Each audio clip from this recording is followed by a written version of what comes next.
Los nazis pensaron que este piloto estaba acabado, hasta que les robó un bombardero y escapó volando. 8 de febrero de 1945. Un prisionero soviético, hambriento y casi muerto, camina hacia un bombardero alemán. Los guardias nazis no sospechan nada. En 60 segundos, ese avión despegará, con él a los mandos. Esta es la historia real más audaz de la Segunda Guerra Mundial. Quédate hasta el final porque lo que hizo después del despegue te dejará sin aliento. Y suscríbete, porque esto apenas comienza. Mikhail Petrovich Deviatov yacía en el suelo congelado del campo de concentración de Usedom, Alemania, mirando las estrellas a través del alambre de púas. Su cuerpo pesaba apenas 45 kilos. Las costillas sobresalían de su pecho como las vigas de un edificio bombardeado. Cada respiración era una agonía. Cada latido de su corazón, un milagro. Los nazis habían logrado lo que ningún combate aéreo consiguió, reducir al legendario piloto soviético a un esqueleto viviente. Pero detrás de esos ojos hundidos, brillaba algo que ningún campo de concentración podía extinguir. La memoria de quién había sido. Deviatov no era un prisionero cualquiera. Era un as de la aviación soviética que había volado más de 180 misiones de combate. Había sobrevivido a 9 derribos.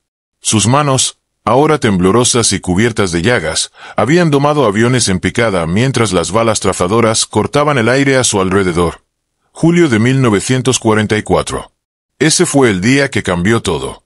Durante una misión de reconocimiento sobre territorio enemigo, su avión fue alcanzado por fuego antiaéreo alemán. El motor estalló en llamas. Deviatov tuvo segundos para decidir, morir quemado o saltar al territorio controlado por los nazis. Tiró de la palanca de eyección. El paracaídas se abrió. Y mientras descendía lentamente hacia el bosque alemán, supo que su guerra había tomado un giro terrible. Los soldados alemanes lo capturaron en cuestión de minutos. Lo golpearon brutalmente, buscando información. Mikhail no dijo nada. Lo enviaron al campo de prisioneros de Sachsenhausen primero, luego a Lodz en Polonia. En cada campo, la crueldad escalaba. Los guardias disfrutaban humillando a los pilotos soviéticos, a quienes consideraban la élite del enemigo. Ahora no eres nada. Le escupió un oficial de la SS, solo otro número esperando morir. Pero Mikhail tenía un secreto. En Lodz, mediante un intercambio clandestino de documentos con otro prisionero muerto, cambió su identidad. Ya no era el teniente Deviatov, piloto de combate. Ahora era un simple soldado de infantería llamado Nikitenko.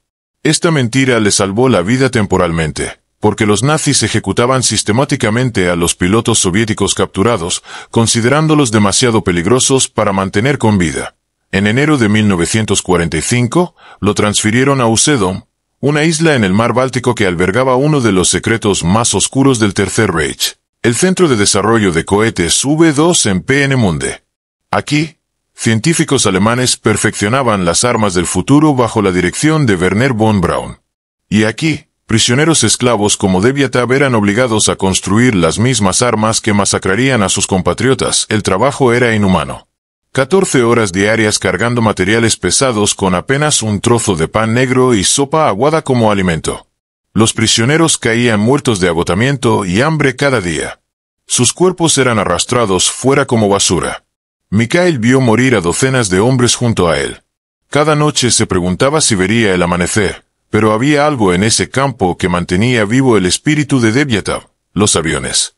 Desde su barraca, podía ver el aeródromo militar alemán. Bombarderos en KL-111 despegaban y aterrizaban constantemente. El rugido de los motores era música para sus oídos. Era una tortura hermosa. Estar tan cerca de lo único que sabía hacer perfectamente. Y tan lejos a la vez. Una noche de febrero, mientras otros prisioneros dormían o gemían de dolor, Mikhail tomó una decisión que parecía locura pura. Iba a robar uno de esos bombarderos y volar de regreso a la Unión Soviética. No sabía cómo. No sabía cuándo. Pero supo, con absoluta certeza, que era su única oportunidad de sobrevivir. Y mientras miraba las sombras de los aviones bajo la luz de la luna, comenzó a planear lo imposible. Mikhail Deviatov sabía que no podía hacerlo solo. Necesitaba ayuda, pero pedir ayuda en un campo de concentración nazi era arriesgar la vida. Cualquier prisionero podía ser un informante buscando favores de los guardias. Un solo soplón y todos serían ejecutados inmediatamente. La paranoia era tan espesa como el humo que salía de los crematorios cercanos. Comenzó observando. Durante semanas, estudió a cada prisionero en su barraca. ¿Quién tenía fuego en los ojos todavía? ¿Quién no había sucumbido a la desesperación total? ¿En quién podía confiar su vida? Eligió con extremo cuidado. Primero se acercó a Fyodor Cherpakov, un ingeniero del Ejército Rojo. Luego a Iván Krivonogov, un joven soldado que había perdido a toda su familia en la guerra. Después, a Stepan Sefonov, un mecánico de tanques. Las conversaciones tenían que ser susurradas en los momentos más breves, durante el paso al trabajo, en las letrinas, en los segundos antes de que los guardias gritaran silencio. Mikhail les reveló su identidad real como piloto. Al principio no le creyeron. Lucía como un cadáver andante, no como unas de la aviación. Pero había algo en su manera de hablar sobre los aviones, sobre el vuelo, que era imposible de falsificar. Conocía cada detalle técnico. Sus ojos brillaban de una manera diferente cuando miraba el aeródromo.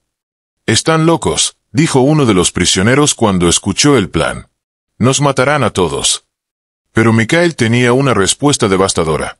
«Ya estamos muertos. Aquí morimos lentamente. Allá afuera, al menos moriremos intentando vivir». Esas palabras resonaron. Porque tenía razón. Las probabilidades de sobrevivir en Usedom más de unos meses eran prácticamente nulas. El grupo comenzó a crecer eventualmente.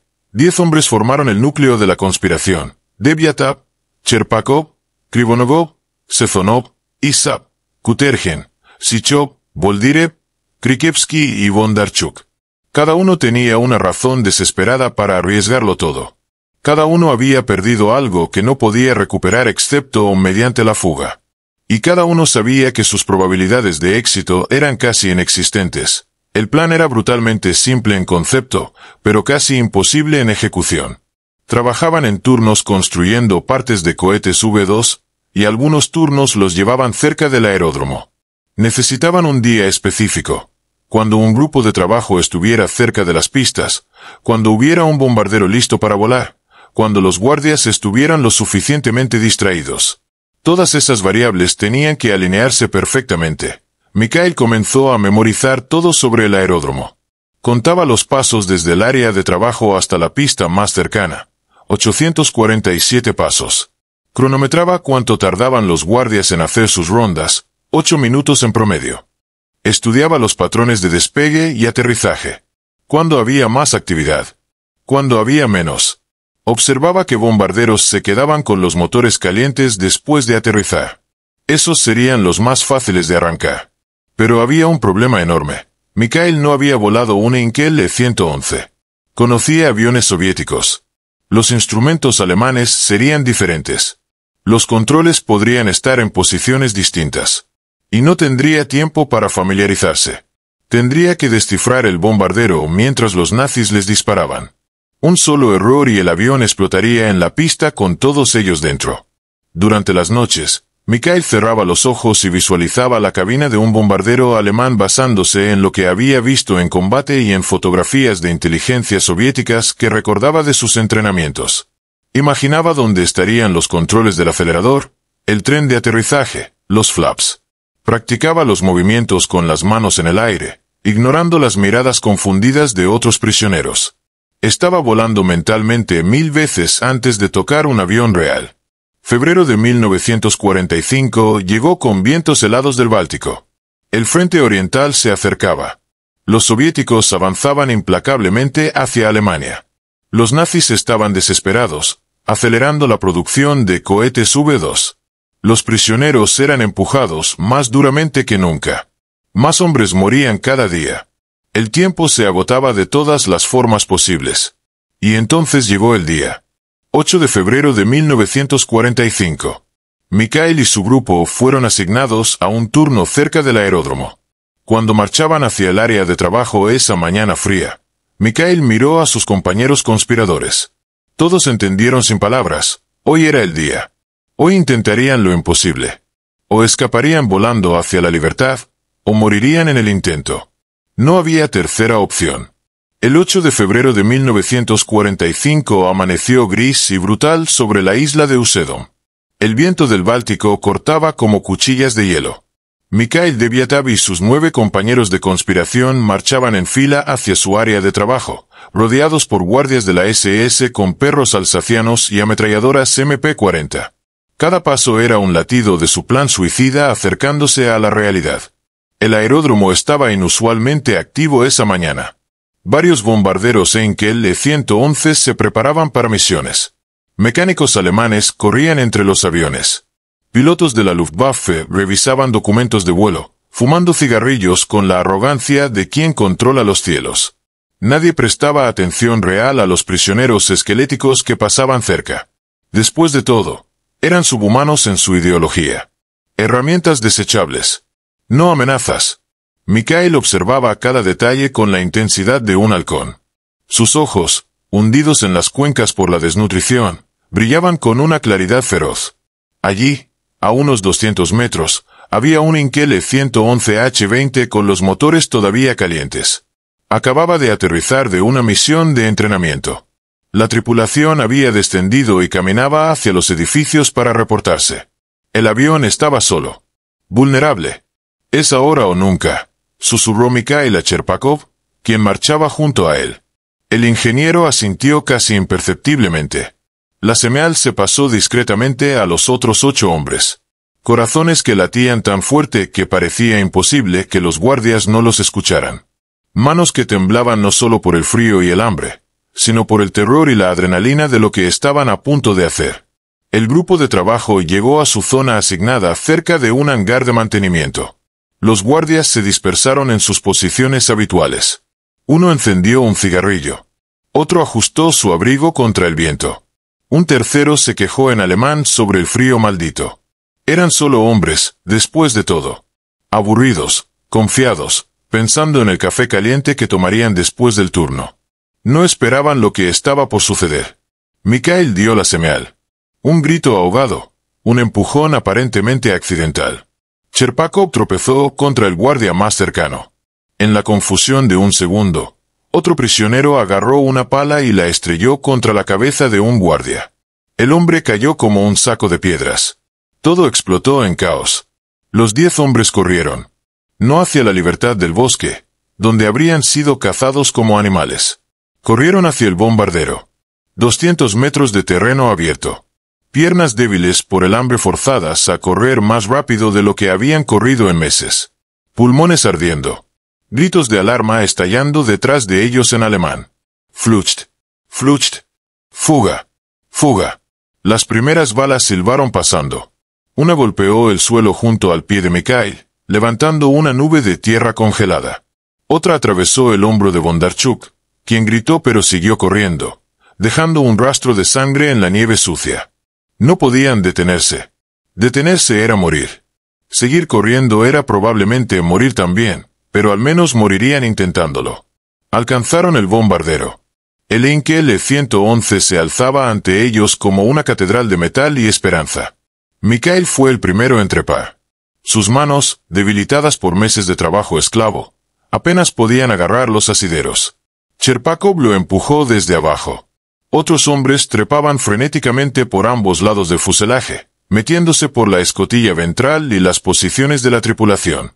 Las balas impactaban contra el casco de aluminio del avión con sonidos metálicos aterradores. Una atravesó el cristal de la cabina, fragmentándolo. Mikhail se lanzó hacia el asiento del piloto, cortándose las manos con los vidrios rotos. No importaba. Nada importaba excepto encender los motores. La cabina era un laberinto de instrumentos con etiquetas en alemán. Palancas, interruptores, medidores. Mikhail buscó desesperadamente los controles de arranque. Sus manos volaban sobre el panel, probando, ajustando. Detrás de él escuchaba los gritos de sus compañeros. «¡Rápido! ¡Nos van a matar!». Las balas seguían golpeando el avión. Una ráfaga atravesó el fuselaje, hiriendo a Isab en la pierna. Mikhail encontró lo que buscaba. Bombas de combustible, encendido, iniciadores. Sus dedos trabajaban con una memoria muscular que trascendía el idioma y el diseño. El motor derecho tosió, escupió humo negro, y rugió a la vida. El sonido más hermoso que Mikhail había escuchado jamás. Luego el motor izquierdo. Ambos motores Yankees Humo 211 rugiendo con 1,340 caballos de fuerza cada uno. Ahora venía la parte más difícil. Mikhail nunca había pilotado un Heinkel E-111. No sabía exactamente cómo se manejaría. Pero había volado docenas de tipos diferentes de aviones. Y en este momento, entre la vida y la muerte, su instinto de piloto tendría que ser suficiente. Empujó el acelerador hacia adelante. El bombardero comenzó a moverse, torpemente al principio. Mikhail buscó los frenos, los encontró, los liberó. El avión aceleró. La pista se extendía ante ellos. Vehículos militares alemanes convergían desde todas las direcciones. Un camión se posicionó directamente en su camino. Mikhail no redujo la velocidad. Chocó contra el camión, el avión estremeciéndose violentamente pero siguiendo adelante, empujándolo a un lado. Velocidad creciendo. 80 kilómetros por hora. 100-120. Mikhail tiró de la palanca de control. El Heinkel E-111 era pesado, resistente. No quería despegar. «Vamos, maldita sea», gritó en ruso. Tiró más fuerte. La cola se levantó. Las ruedas todavía en el suelo. Una ametralladora antiaérea comenzó a disparar desde una torre cercana. Los trazadores cortaban el aire como látigos de fuego. Y entonces, milagrosamente, maravillosamente, las ruedas se separaron del suelo. El bombardero estaba volando. Realmente volando. Mikhail sintió lágrimas corriendo por sus mejillas. Detrás de él, sus compañeros gritaban de alegría y terror. Habían hecho lo imposible. Habían robado un bombardero nazi. Pero el desafío más grande apenas comenzaba. Ahora tenían que llegar a casa. El Heinkel E-111 se elevó sobre la isla de Usedom con Mikhail deviataba los controles, sus manos sangrantes aferrando la palanca como si fuera la vida misma. Y lo era. Detrás de ellos, el campo de concentración se convertía en un hormiguero de caos. Sirenas aullaban. Soldados alemanes corrían en todas direcciones. Pero ya era demasiado tarde. El bombardero robado ganaba altitud sobre el mar Báltico. «Lo logramos. Estamos volando», gritó Cherpakov desde atrás, su voz quebrada entre la risa y el llanto. Otros hombres se abrazaban en el estrecho fuselaje, incapaces de creer que todavía estaban vivos. Bondarchuk apretaba su hombro sangrante, la sangre filtrándose entre sus dedos, pero sonreía con una expresión de éxtasis. Habían escapado del infierno. Pero Mikhail no celebraba. Sus ojos escaneaban los instrumentos frenéticamente. Indicador de combustible, 3/4 de tanque. Suficiente, esperaba. Altímetro, 300 metros y subiendo. Bien. Brújula. Ahí estaba el problema. Necesitaba orientarse. ¿Dónde estaba exactamente? ¿Hacia dónde debía volar? La geografía pasaba rápidamente debajo. La costa alemana, el mar Báltico gris y hostil extendiéndose hasta el horizonte. Mikhail sabía que necesitaba volar hacia el este, hacia las líneas soviéticas. Pero ¿dónde estaban exactamente esas líneas? El frente cambiaba cada día. Volar demasiado al sur podría llevarlo sobre territorio alemán durante horas. Demasiado al norte y podría terminar sobre el Báltico sin tierra a la vista hasta que el combustible se agotara. Tomó un rumbo este-noreste basándose en su instinto y en lo que recordaba de los mapas de inteligencia de antes de su captura. 75 grados. Mantuvo ese rumbo y rezó. Detrás de él, en la posición del artillero ventral, Krivonovó gritó: «¡Cazas! ¡Cazas alemanes detrás de nosotros!». El corazón de Mikhail se hundió. Miró por el espejo retrovisor y los vio. 2 puntos oscuros creciendo rápidamente. Messerschmitt Bf 109. Casi con certeza. Los cazas más letales de la Luftwaffe. El Heinkel E-111 era un bombardero, no un luchador. Era lento, pesado, vulnerable. No tenía ninguna posibilidad en combate aire-aire contra cazas. «Hay munición para las ametralladoras», gritó Mikhail hacia atrás. Sezonov revisó las posiciones de las armas. Algunas. No mucha. Los Heinkel E-111 llevaban ametralladoras MG-15 de 7,92 mm en varias posiciones. Nariz, torreta dorsal, posiciones laterales, ventral. Pero si el avión había estado en mantenimiento o entrenamiento, podría no estar completamente cargado. Los cazas alemanes se acercaban. Mikhail podía verlos claramente ahora. En segundos estarían en alcance de disparo. Hizo lo único que podía.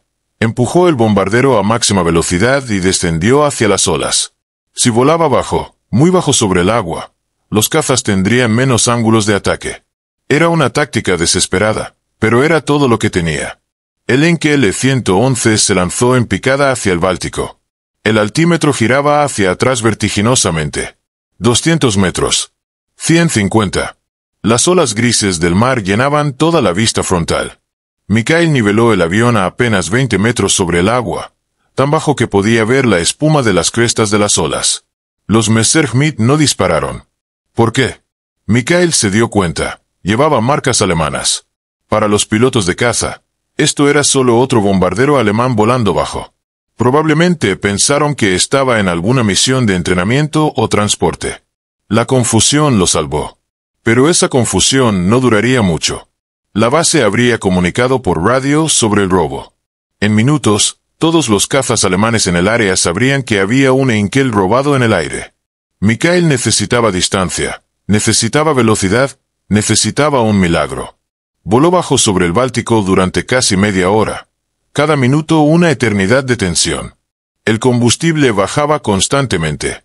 Los motores rugían al máximo de sus revoluciones, consumiendo el preciado líquido más rápido de lo que Mikhail quería. Pero no tenía elección. Velocidad era vida. Entonces vio tierra adelante. Costa. ¿Pero de quién? ¿Alemania todavía? ¿Territorio ocupado? Oh, milagrosamente. ¿Líneas soviéticas? No había manera de saberlo excepto acercándose. Mikhail ascendió a 500 metros para tener mejor vista. Lo que vio lo llenó de esperanza y terror al mismo tiempo. Columnas de tanques moviéndose por caminos, humo de batalla en el horizonte, pueblos destruidos. Era la zona de combate. El frente estaba aquí, en algún lugar debajo de él. Pero ¿de qué lado estaba? De repente, el cielo a su alrededor explotó en nubes negras de fuego antiaéreo. Explosiones sacudían el avión. Fragmentos de metralla golpeaban el fuselaje como granizo mortal. Alguien les estaba disparando. Mikhail lanzó el bombardero en evasiones salvajes, subiendo, bajando, virando. Pero el fuego antiaéreo lo seguía. «Nos están disparando nuestros propios hombres», gritó Cherpakov, comprendiéndolo. Claro, para las baterías antiaéreas soviéticas abajo, esto era un bombardero alemán. Las marcas negras y las cruces de la Luftwaffe pintadas en el fuselaje los marcaban como enemigos. Los soviéticos estaban tratando de derribarlos. Mikhail tenía segundos para decidir. Podía intentar aterrizar inmediatamente, donde fuera, y arriesgarse a estrellarse. O podía seguir volando más profundo en territorio soviético, esperando superar las defensas antiaéreas pero arriesgándose a que eventualmente un proyectil los alcanzara. Eligió seguir volando. Era piloto. Confiaba en sus habilidades de evasión. Lanzó el Enkel en una serie de maniobras que el bombardero pesado no estaba diseñado para hacer. Virajes cerrados que hacían crujir el fuselaje. Picadas y ascensos que dejaban a los hombres en la parte trasera estrellándose contra las paredes. El fuego antiaéreo continuó, pero milagrosamente, ningún proyectil impactó directamente. Después de lo que pareció una hora pero fueron solo 10 minutos, el fuego antiaéreo cesó. Mikhail había volado más allá de la zona de batalla principal. Ahora estaba sobre lo que claramente era territorio soviético recuperado. Pueblos con banderas rojas. Columnas de tropas del ejército rojo moviéndose hacia el oeste. Estaba en casa. Casi. Pero tenía un nuevo problema crítico. El combustible estaba críticamente bajo. El indicador mostraba casi vacío. Los motores comenzaron a toser, a tartamudear. Mikhail escaneó el terreno desesperadamente buscando cualquier lugar plano donde pudiera intentar un aterrizaje de emergencia. Allí, a 2 kilómetros, un campo abierto cerca de un pueblo. «Agárrense. Vamos a aterrizar», gritó. Redujo el acelerador, bajó los flaps, extendió el tren de aterrizaje. El Enkel descendió hacia el campo como un águila cansada volviendo al nido. El suelo se acercaba rápidamente. Demasiado rápido. El avión todavía tenía demasiada velocidad. El bombardero tocó tierra violentamente. Las ruedas rebotaron, El fuselaje se sacudió como si fuera a desintegrarse.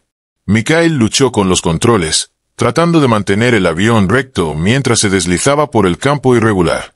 Una rueda golpeó un montículo y se quebró.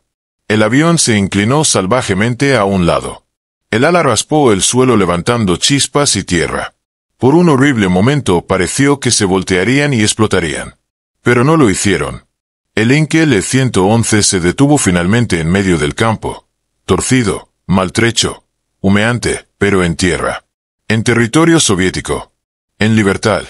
El silencio después de que los motores murieron fue surrealista.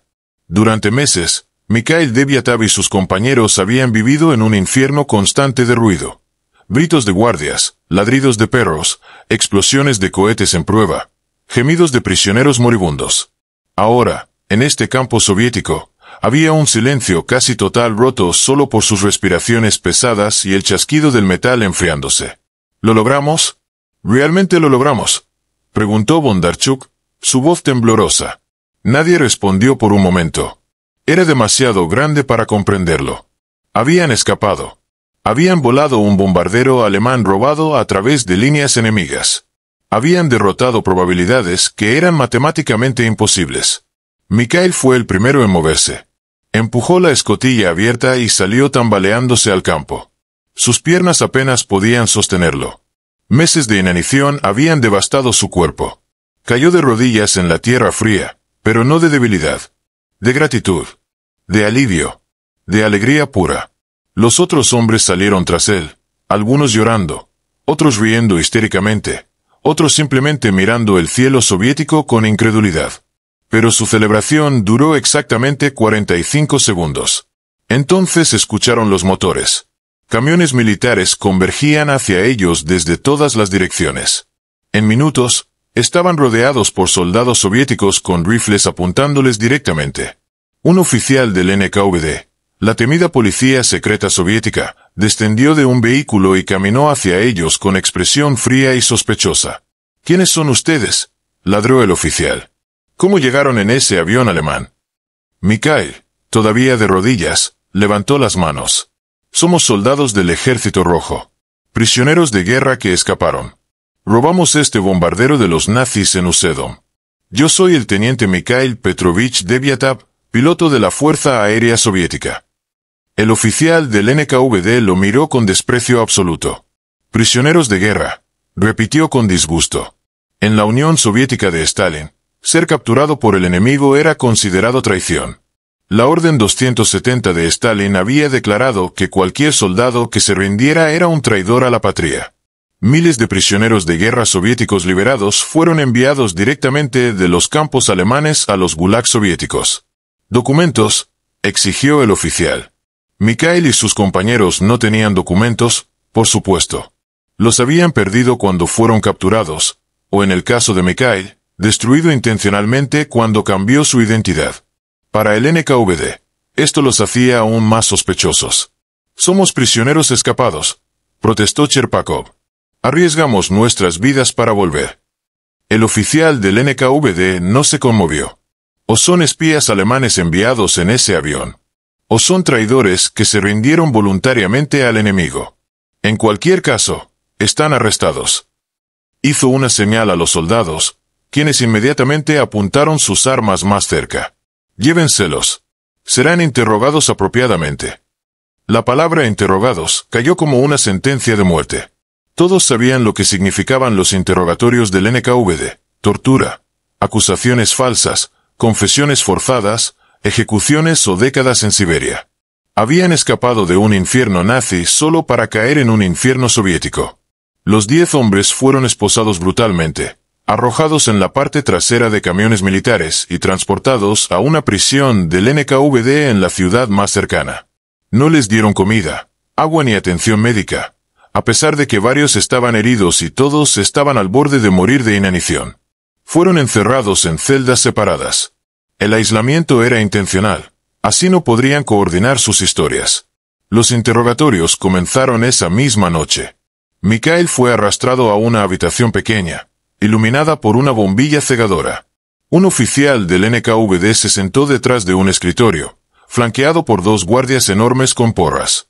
El interrogatorio duró 18 horas continuas. ¿Cómo sabías volar un avión alemán? ¿Quién te entrenó? ¿Para quién trabajas realmente? ¿Qué información le diste a los alemanes? ¿Por qué no moriste luchando en lugar de rendirte? Las preguntas llegaban como golpes. Mikhail respondía pacientemente, explicando su captura, su cambio de identidad, el plan de escape. Pero sus respuestas eran recibidas con escepticismo y hostilidad. En la lógica paranoica de Stalin, nadie sobrevivía a un campo de concentración nazi sin colaborar. Y nadie robaba un bombardero alemán sin ayuda interna. «Admite que eres un espía alemán», exigió el interrogador después de horas de preguntas repetitivas. «No soy un espía. Soy un piloto soviético que escapó». Un golpe brutal en la cara. Mikhail escupió sangre. «Admítelo». «No tengo nada que admitir excepto que serví a mi patria». Los días se convirtieron en semanas. Los 10 hombres permanecieron encarcelados, interrogados repetidamente, amenazados constantemente. Mikhail se dio cuenta de la ironía cruel. Había sobrevivido a 9 derribos en combate, meses en campos de concentración nazis y un vuelo imposible de escape, solo para ser destruido por su propio gobierno. Pero entonces ocurrió algo inesperado. Los investigadores del NKVD, a pesar de su sesgo, eran meticulosos. Enviaron equipos a verificar las historias de los hombres. Contactaron con las unidades militares originales de cada hombre. Verificaron registros. Y lentamente, a regañadientes, las historias se confirmaron. Estos hombres realmente habían sido soldados del Ejército Rojo. Realmente habían sido capturados. Y, más increíblemente, realmente parecían haber robado un bombardero alemán. Además, el bombardero mismo era una mina de oro de inteligencia. Los técnicos soviéticos lo examinaron exhaustivamente. Encontraron documentos en la cabina sobre operaciones de la Luftwaffe. Encontraron equipos de navegación y comunicación de última generación. Pero más importante, Mikhail les contó sobre Peenemünde, sobre los cohetes V2, sobre los científicos alemanes y las instalaciones secretas que había visto durante su cautiverio. Esta información era invaluable. Stalin tenía un interés obsesivo en la tecnología de cohetes alemana. La inteligencia militar soviética estaba desesperada por detalles sobre el programa V2. Y aquí estaba Mikhail Deviatov, quien había trabajado literalmente construyendo estos cohetes, quien había visto las instalaciones desde dentro, quien podía describir diseños, procesos, ubicaciones. De repente, de ser un sospechoso traidor, Mikhail se convirtió en un activo valioso. Los interrogatorios cambiaron de tono. Ya no le preguntaban sobre su lealtad. Le preguntaban sobre Peenemünde. ¿Cuántos científicos había? ¿Qué edificios albergaban qué operaciones? ¿Qué tan avanzados estaban los diseños de cohetes? ¿Cuáles eran las debilidades de las instalaciones? Mikhail respondió todo lo que podía recordar. Dibujó mapas de memoria. Describió los cohetes V2 en detalle técnico. Identificó ubicaciones críticas. Su información ayudó a dirigir los esfuerzos de inteligencia soviéticos y eventualmente contribuyó a la captura de científicos y tecnología de cohetes alemanes cuando el Ejército Rojo avanzó hacia Peenemünde semanas después. Después de 2 meses de detención, Mikhail y sus 9 compañeros fueron liberados finalmente. Pero la liberación vino con condiciones. Fueron enviados a campos de verificación especiales donde exprisioneros de guerra eran retenidos mientras se investigaban más sus casos. No eran libres. Todavía eran sospechosos. Pero al menos no estaban en celdas del NKVD. Durante este tiempo, Mikhail escribió reportes detallados sobre su escape. Solicitó reconocimiento oficial. Propuso que su hazaña podría inspirar moral entre las tropas soviéticas. Pero sus solicitudes desaparecieron en la burocracia. En la Unión Soviética de 1945, los héroes eran creados por decreto de Stalin, no por acciones individuales. Y ciertamente no por hombres que habían sido capturados por el enemigo. Mikhail fue eventualmente liberado del campo de verificación y se le permitió volver a la vida civil. Pero su carrera militar había terminado. No hubo medallas. No hubo ceremonias. No hubo reconocimiento público. Se le ordenó no hablar sobre su escape. La hazaña más extraordinaria de su vida se convirtió en un secreto de Estado. Volvió a su pueblo natal, un hombre roto en muchos sentidos. Su cuerpo llevaba las cicatrices de la tortura nazi y la desnutrición. Su espíritu llevaba las cicatrices de la injusticia soviética. Había arriesgado todo por su patria, solo para ser tratado como un traidor. El piloto que había robado un bombardero alemán volando hacia la libertad descubrió que la libertad era una ilusión en la Unión Soviética de Stalin. Pero Mikhail Deviatov tenía algo que ni los nazis ni los soviéticos pudieron quitarle: su espíritu indomable. Había sobrevivido a todo. Y aunque su patria lo hubiera olvidado, él sabía la verdad. Él y 9 hombres valientes habían hecho lo imposible. Y ningún aparato estatal podía borrar ese hecho de la realidad. Los años después de la guerra fueron silenciosos y amargos para Mikhail Deviatov. Vivía en Kazán, trabajando como ingeniero en una fábrica modesta. Un trabajo común para un hombre cuyo nombre debería haber sido legendario. Cada mañana se despertaba en un apartamento pequeño, compartido con su esposa y eventualmente sus hijos, y caminaba a una fábrica donde nadie sabía que el hombre operando maquinaria había una vez robado un bombardero nazi en la hazaña de escape más audaz de la Segunda Guerra Mundial. El silencio era obligatorio. El NKVD, que más tarde se convertiría en la KGB, había dejado claro que su historia permanecería clasificada. No podía escribir sobre ella. No podía hablar públicamente sobre ella. Si periodistas preguntaban sobre veteranos de guerra con historias interesantes, su nombre nunca aparecía en las listas. Para el Estado soviético, Mikhail Deviatov oficialmente había pasado la guerra como un prisionero más. Nada especial. Nada heroico. Sus compañeros de escape enfrentaban destinos similares. Los 10 hombres que habían compartido ese vuelo imposible estaban dispersos por toda la Unión Soviética, viviendo vidas tranquilas, anónimas. Ocasionalmente se escribían cartas cuidadosamente redactadas, conscientes de que probablemente eran leídas por censores. Nunca mencionaban directamente el escape. Usaban frases codificadas: ¿recuerdas aquel viaje que hicimos? Aquellos días difíciles en el norte. Pero entre las líneas, compartían su dolor compartido de ser olvidados. Lo que hacía el olvido especialmente cruel era que Mikhail veía constantemente cómo otros eran glorificados. Pilotos que habían volado menos misiones que él recibían el título de héroe de la Unión Soviética. Soldados cuyas acciones eran cuestionables eran elevados a íconos de propaganda. Pero él, quien había escapado de un campo de concentración nazi volando un avión robado a casa, no recibía nada. Ni siquiera reconocimiento. Intentó no volverse amargo. Se concentraba en su familia. Su esposa, Tamara, fue su ancla durante estos años oscuros. Ella conocía fragmentos de su historia, todo lo que él podía arriesgarse a contar. Y amaba al hombre que era, no al héroe que debería haber sido reconocido. Tuvieron hijos. Mikhail los criaba con las historias que podía contar. Sobre volar, sobre el cielo, sobre nunca rendirse. Pero nunca les contaba la historia completa. Las décadas pasaron. Los años 50 se convirtieron en los 60. Stalin murió en 1953, y bajo Khrushchev hubo un deshielo en la Unión Soviética. Algunas verdades previamente suprimidas comenzaron a emerger. Algunos prisioneros de guerra fueron rehabilitados póstumamente. Pero no Mikhail.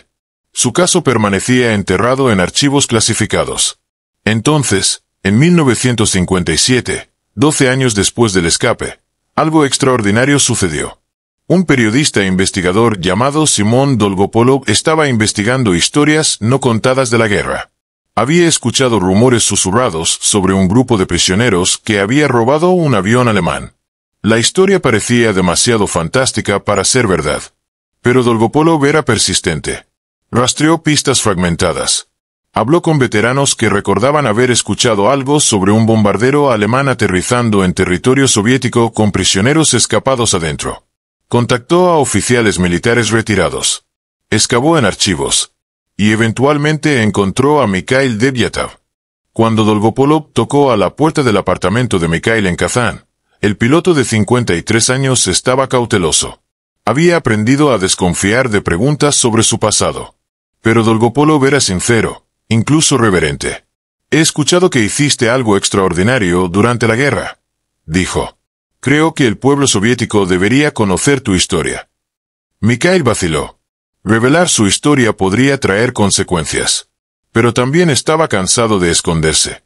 Tenía 53 años. Había guardado silencio durante 12 años.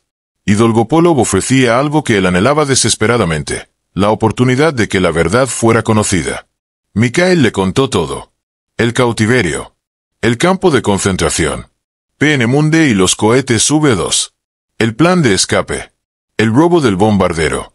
El vuelo. El aterrizaje. El arresto por el NKVD. Todo. Dolgopolov grabó cada palabra, sus ojos cada vez más grandes con asombro conforme la historia se desarrollaba. «Esto es increíble», susurró Dolgopolov. «Esta es una de las mayores historias de la guerra. ¿Por qué se mantuvo en secreto?» «Porque fui capturado», respondió Mikhail simplemente. En los ojos de Stalin, eso me hacía sospechoso. No importaba lo que hice después. Dolgopolov publicó la historia en 1957 en una revista soviética prominente. El artículo causó sensación. Los lectores estaban asombrados. ¿Cómo podía tal historia haber sido escondida durante 12 años? ¿Cómo podía el hombre que hizo esto no ser un héroe de la Unión Soviética?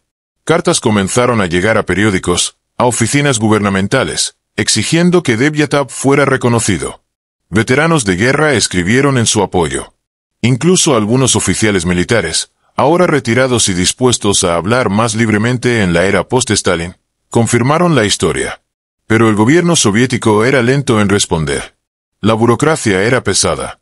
Y había resistencia. Reconocer a Devyatov significaba admitir implícitamente que prisioneros de guerra habían sido tratados injustamente después de la liberación. Significaba admitir que héroes habían sido ignorados por razones políticas. Pasaron más años. La historia de Mikhail circulaba, pero el reconocimiento oficial no llegaba. Él continuaba viviendo modestamente, trabajando en su fábrica. Pero ahora, al menos, su historia era conocida.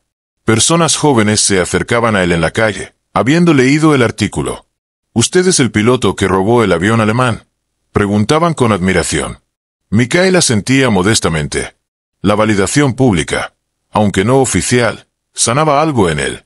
Finalmente, en 1957, el mismo año que la historia fue publicada, hubo un movimiento dentro del gobierno. Algunos reformadores argumentaron que reconocer a Devyatov sería bueno para la moral pública.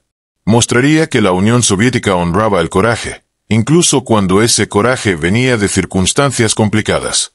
El 15 de agosto de 1957, 12 años después de su escape, Mikhail Petrovich Devyatov fue finalmente galardonado con el título de Héroe de la Unión Soviética, la más alta distinción de la nación.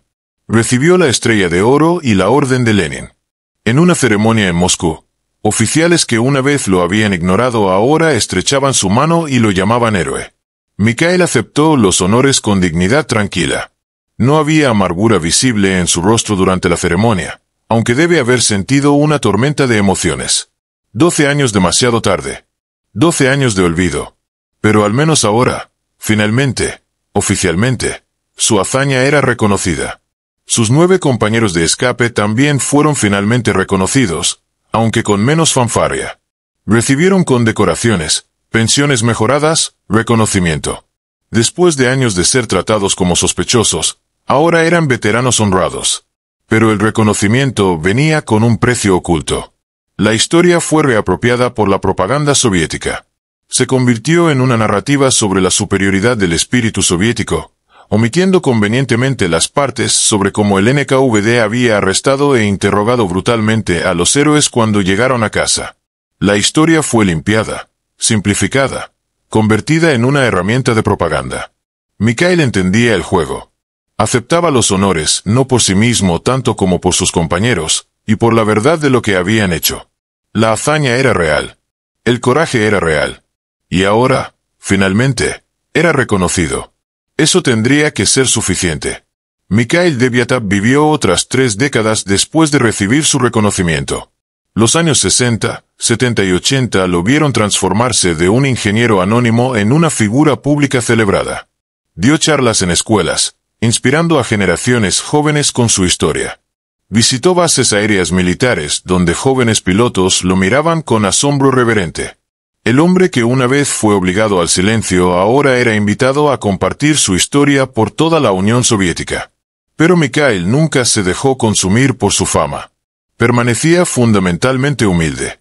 Cuando los niños le preguntaban, ¿cómo fuiste tan valiente?, él respondía simplemente, no fue valentía. Era supervivencia. Cuando no tienes opciones, haces lo que debes hacer. Esta respuesta frustraba a los propagandistas soviéticos que querían que sonara más heroico, más ideológico. Pero era típico de Mikhail, honesto hasta el final.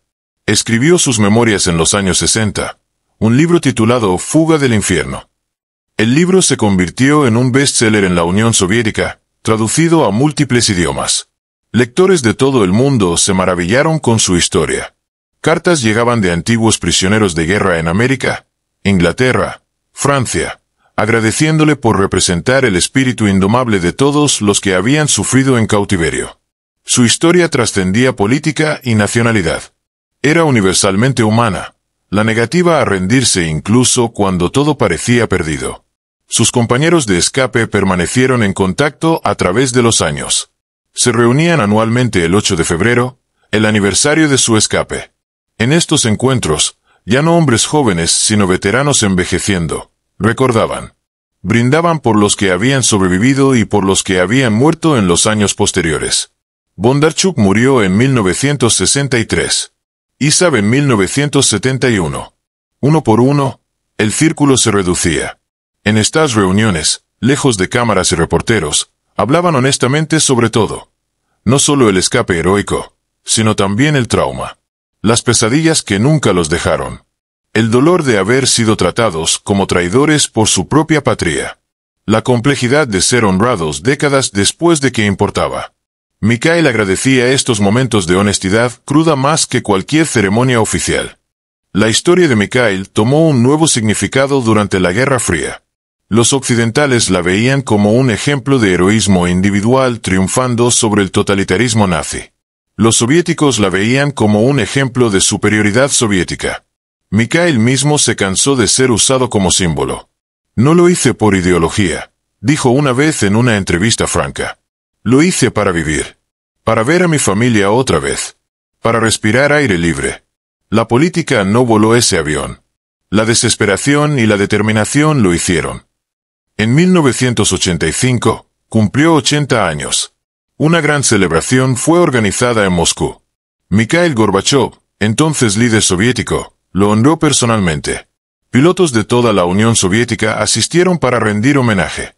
Uno de los oradores dijo, Mikhail Petrovich nos enseñó que no importa cuán oscura sea la noche, no importa cuán imposible parezca la situación, el espíritu humano puede encontrar una manera. Mikhail escuchaba estos homenajes con ojos húmedos. No por vanidad, sino porque pensaba en todos los que no habían sobrevivido.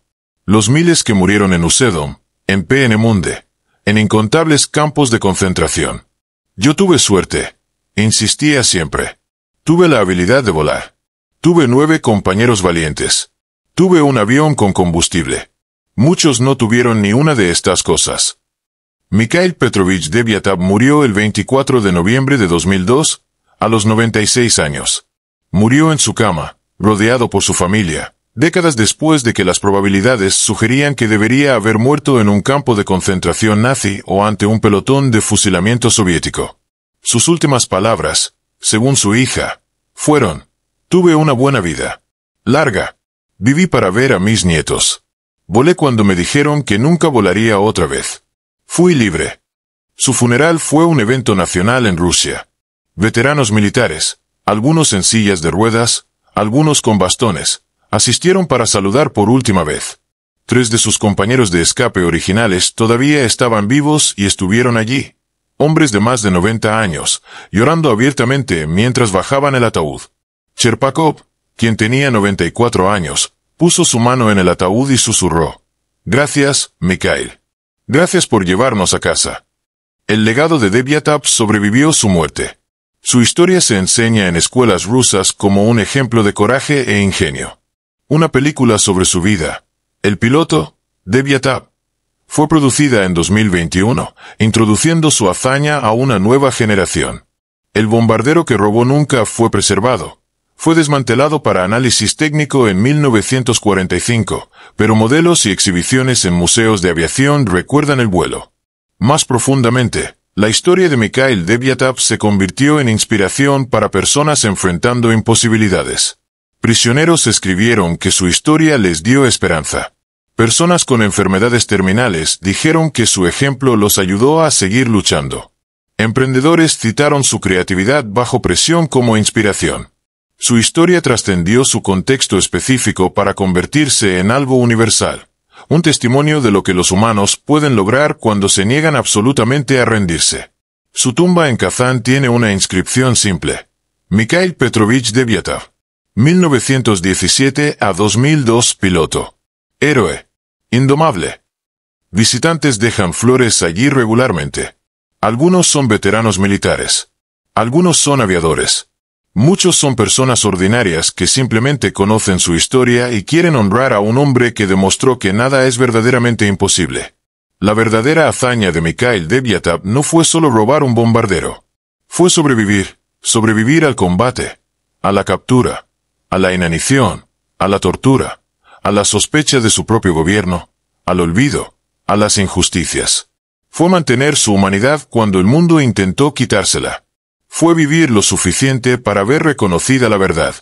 Y fue inspirar a millones con una lección simple pero profunda. Nunca, jamás, te rindas. Incluso cuando todo está perdido. Incluso cuando las probabilidades son cero. Incluso cuando la muerte parece segura, lucha. Porque mientras hay vida, hay posibilidad. Y a veces, solo a veces, lo imposible se hace real. El 8 de febrero de 1945, un prisionero hambriento y medio muerto robó un bombardero nazi y voló hacia la libertad. Esa fecha marca uno de los actos individuales de coraje más extraordinarios de la historia humana. Y el nombre Mikhail Devyatov permanecerá inmortal mientras la gente cuente historias sobre lo que el espíritu humano puede lograr contra toda probabilidad.